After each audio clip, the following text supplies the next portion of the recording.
What's up, guys? Back with another video. I was just thinking to myself, man, I need to get more attention with the YouTube, with the, I don't know, people didn't give me enough attention when I was a kid or something. No, I'm trying to get passive income. If you're new to the channel, I'm trying to figure out a way to get passive income that covers my life expenses. And because of lifestyle creep, I've got a pretty good amount of expenses, but not a lot of debt. But I have a lot of expenses. So I need to figure out a way that I can earn income without trading my time. Over the years, we've built an e-commerce business. Within that e-commerce business, we sell jewelry on the internet. We have a membership, and within the membership, we have about 3,000 members. And the membership is about $20 to $24 a month. So realistically, I have the passive income to cover the expenses, the life expenses through the business, but I'm talking about a second source. Not related to the business, because that could be disrupted overnight. Something could happen. I don't know if I live in fear sometimes, or if living in fear has pushed me to want to get ahead. I just never want to be a I told you so. Like, I grew up, I was a bad kid. I got kicked out of middle school. I kept telling everyone I got expelled, but my mom said in one of the videos, she's like, "You didn't get expelled?" I told her, I was like, it felt like I got expelled. They sent me to another county to go to school on a short bus. They had cameras and stuff in the new school. Kids were selling drugs, so it felt like something changed, but that was my experiences. So what I'm saying is, I worked my way up to where I got to a point where I live in a neighborhood where the people amongst me are high earners, like doctors or lawyers or business owners, and maybe I don't even belong in there. But what I'm saying is, I never want to be a I told you so. I told you didn't know what he was doing. I told you he wasn't smart enough. So I go overboard with this stuff. I have life insurance. I have a trust set up. I have umbrella policies. I go above and beyond because I don't want to ever be a I told you so. I've got somebody giving me a thumbs up next to me. I didn't know if they were a channel subscriber or they just like the car. But what I'm saying is, I don't know what I'm saying, but I appreciate you guys watching the channel, first off. Second off, what I was getting at was this: money follows attention. That's the only thing I've ever listened to the Kardashians say. Money follows attention, and it's so true. But I started thinking about the small business owner, because I started thinking to myself, like my brother has a service-based business, a painting business, and I have friends that have one of my best good friends, he has a food truck, and so you have all these different people with these different businesses, and we're in it's a new day and age. Things are changing, and things are changing quick. And I thought, I'm going to make this video because not only am I trying to figure out how to get more attention related to our e-commerce business, and first off, that's not what this YouTube channel is. This YouTube channel, I don't sell anything. I don't have a membership. I don't have a course. I don't sell a product. I don't have affiliate links. I literally have nothing on this YouTube channel. I'm trying to just make a YouTube channel for fun that I can get money from the ad revenue. So I'm literally not selling anything. But who knows, maybe one day I'll be like, guys, I'm down and out. I have to sell a course or something. But honestly, I don't even want to do that. I just want to freaking have a YouTube channel where I just share stuff. I just share my mistakes, and maybe somebody can pick up the things I left behind and figure out how to do better than I did.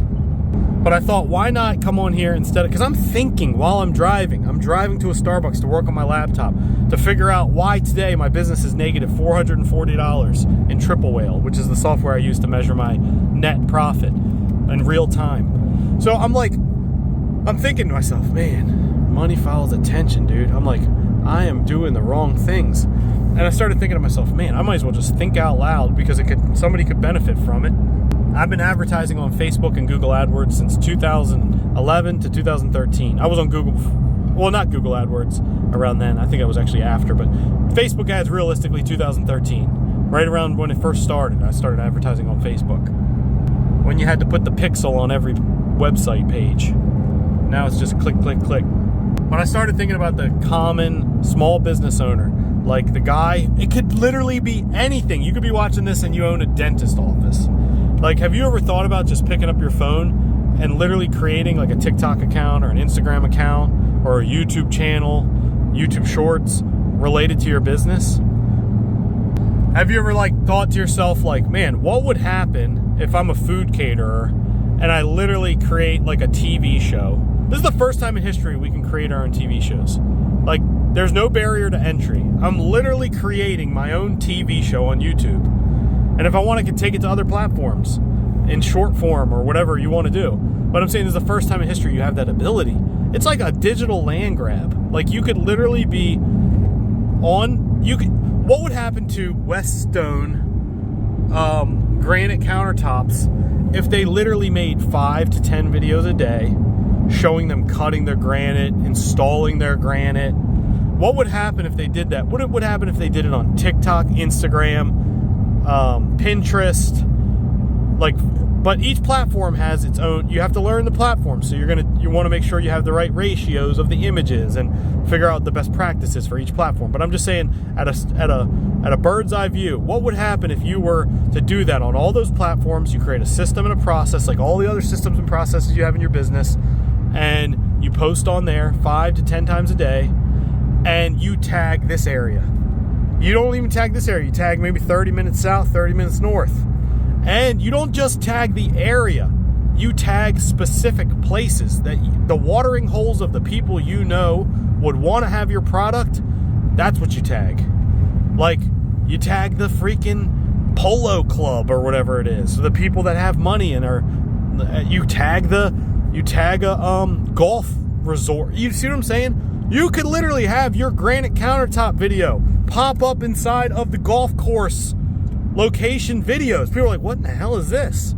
You could literally make a video of you holding golf clubs, and like, you could throw the golf clubs to the ground when the video, right when it starts, the first 3 seconds, and say, I don't golf, but I do make granite countertops, and damn it, I make the best granite countertops in town.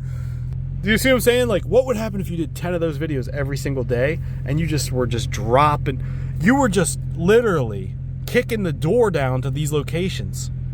I'm not talking about putting hashtag countertop, hashtag granite, hashtag. I'm talking about location-based targeting and literally documenting instead of creating. Don't take the time to make it all perfect. You could just literally film just little clips here and there and just throw them wherever you want, all over social media, but tag locations in the town you live in. I'm just thinking of service-based businesses, just things you could do for fun. It's not going to be the top of the funnel that's going to give you all your customers, but it's going to be one of those little side things that you might be like, wow, we got one like, how much do you make from what's your average order value? You know what I mean? Like, what's your profit per transaction? Like, it might be worth it, you know? You might be like, dude, it seems so dumb at first, but what happens is these things are compounding because it sits and it snowballs. That's the entire reason why I started YouTube. I started YouTube because I thought, oh my gosh, if I make a video and it sits and collects views for the next 2-3 years, but I make another video the next day and the next day and the next day and the next day, I'm like, wait a second, what is that? What's that gonna look like? It's not playing out the way I thought, to be honest. I was at $1,000 a month and $1,200 a month, and now it's back to $800. But it's because I don't think I use good thumbnails and I don't have great titles, so I'm not getting the clicks. I need to get more clicks. But I have very good engagement when people watch the video. If I showed you my dashboard, inside of the video, it's about 98 to 100% is positive likes versus dislikes. So whoever watches the videos usually tend to like the videos. So I don't want to mess with the algorithm right now, but I kind of want to go back and change all the thumbnails and everything. So if anybody's a thumbnail designer or they are an inspiring thumbnail designer, I would need someone that's quick though. I don't want someone that's like I'm like, dude, I'm about to post a video, I need a thumbnail. And they're like, all right, and then they get back to me in 5 days, you know? Like, I don't want you to be painting the Mona Lisa. But drop me a email, partnerddp@gmail.com. So, I mean, I'd pay like $10 a thumbnail, dude. I'm posting a video every day. I know that's not much, but what's that, $300 a month? 10, $20 a thumbnail, I don't know. So now you better be quick though, because with ChatGPT, I'm just gonna be telling ChatGPT, make my thumbnail, give it an image, and it's just gonna make the thumbnail. It does it now, but it botches it. But I haven't tried it in a while. I might actually try it today. Maybe I'll try it for this video. So if you see this video has like a different type of thumbnail than my normal just car picture, it was ChatGPT did it. I'm just making this video because I was thinking to myself, I need to get back in my growth mode. And I think a lot of us, we get complacent, and you're in this complacency stage in your business where you're just going through this. You know what I'm talking about, because in the beginning you put all this work and effort in to create what it is. It's like Warren Buffett said, somebody's sitting under a tree today because someone planted a seed a long time ago. You're in the shade. You're sitting in the shade right now because of the seed you planted a long time ago. But the thing is like, what would happen if we don't stop planting the seeds? That's what I started thinking. I'm like, why am I sitting in the shade? I planted this seed in 2013, 14, 15, 16, 17, 18. Then I'm like, man, this tree's so big. It's got so much shade. I'm good for a while. We got to stop thinking like that. We need to create a damn orchard, a forest. You know, like, we got to start planting the seed, keep planting the seeds. Because if we don't, what's going to happen is we're going to go from being in like the growth mode of planning to survival mode, where we're like watering the tree and it's withering away, and we're like, oh my gosh, the tree's dying. And then you're like, why didn't I plant another seed like the day after I planted this one? That's what we need to be doing, planting these seeds.